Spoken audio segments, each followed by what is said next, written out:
As we close out this week, we continue in Luke chapter 4. After Jesus' testing and temptation in the wilderness, he comes out of the wilderness, and we're told in verse 14 that he is filled with the power of the Spirit, and he's ready to go.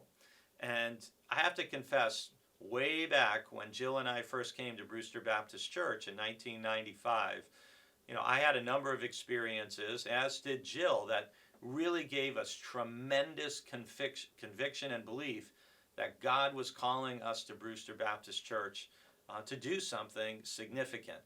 And I relate to this sense of Jesus came filled with the power of the Spirit, because it takes me back to, honestly, when we first came here, and I really believed God was going to do something significant in and through our congregation.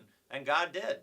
And in verses 18 and 19, in worship in the synagogue in Nazareth, Jesus is handed the scroll of Isaiah, and he flips through the scroll and rolls it through till he finds these words in verses 18 and 19. The Spirit of the Lord is upon me, because he has anointed me to bring good news to the poor. He has sent me to proclaim release to the captives and recovery of sight to the blind, to let the oppressed go free, to proclaim the year of the Lord's favor. And we're told that Jesus rolled up the scroll, gave it back to the attendant, and sat down, which is the posture that a rabbi took to teach.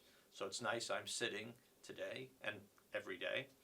And Jesus says, today this scripture has been fulfilled in your hearing. And this is a really significant moment at the beginning of Jesus' ministry in Luke's gospel, where he is owning this scripture from Isaiah and saying, this is what I have come to do.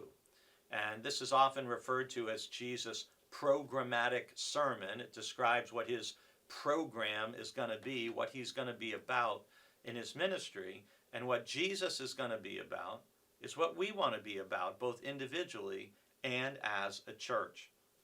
And those things are, first of all, we want to be Spirit-filled. The Spirit's upon Jesus. We want to be Spirit-filled as individuals, and as a congregation, we want to be led and guided by the Spirit of God. And the Spirit of God leads Jesus to do several things, to bring good news to the poor.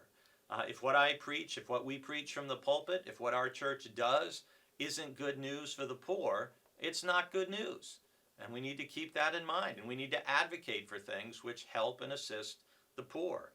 And he comes to proclaim release to the captives. He comes to free those who are imprisoned.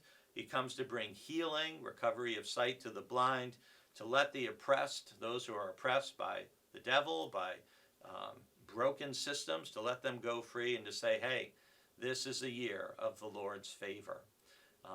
We want to be about what Jesus is about. And from here on in Luke's gospel, we're going to see him doing the very things that he proclaims here in Luke chapter 4. One final note. Jesus' sermon in his home synagogue doesn't go well. And it ends up that they want to kill him. Sometimes speaking the truth isn't received very well.